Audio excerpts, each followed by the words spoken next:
একে একে সব দেই বধুয়ার কাছে। প্রিন্স সিনেমার ভুল থেকে শিক্ষা নিয়ে রকস্টারের ক্ষেত্রে প্রচার এগিয়ে আছেন দেশের সুপারস্টার শাকিব খান। শুটিং শুরুর পর থেকেই পুরোদমে চলছে প্রচার। এর মধ্যে সিনেমাটির পোস্টার, অ্যানিমেশন, টিজার ও গান প্রকাশ পেয়েছে। ব্লকবাস্টার হওয়ার পর 4 বছর বিরতি দিয়ে কোরবানির ঈদে রোদ নিয়ে ফিরছেন মেজবাউর রহমান সুমন। এর মধ্যে প্রকাশ পেয়েছে গান, পোস্টার ও টিজার। সিনেমাটিতে অভিনয় করেছেন মোস্তাফিজুর নূর ইমরান ও নাজিফা তুষি। তোর নাম কি? না হ্যাঁ, সাদের বা রোদা রকস্টার সিনেমার সঙ্গে আলোচনায় আছে মালিক। সিনেমাটি পরিচালনা করেছেন সাইফ চন্দন। শুটিং শেষ, বর্তমানে চলছে পোস্ট প্রোডাকশনের কাজ। তবে ঈদে মালিক মুক্তি পাবে কিনা সে বিষয়ে সংশয় প্রকাশ করেছেন নির্মাতা।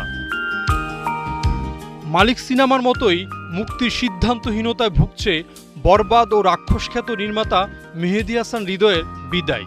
ঈদে মুক্তির পরিকল্পনা থাকলেও শেষ মুহূর্তে সরে যেতে পারেন এ সিনেমার সংশ্লিষ্টরা। খেলে একজন মগজের খেলা।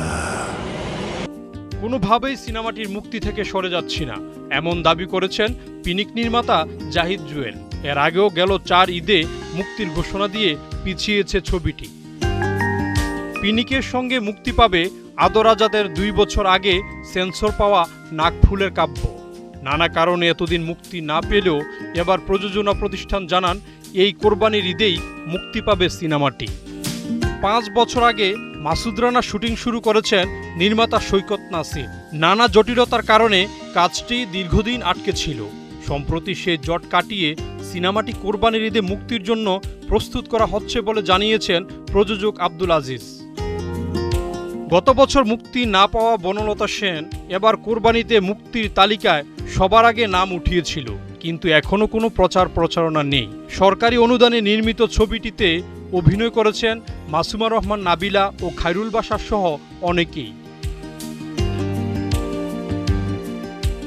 8টি সিনেমা মুক্তি পাওয়ার সম্ভাবনা থাকলেও অনেক সিনেমা এখন পর্যন্ত প্রচারণাই শুরু করেনি।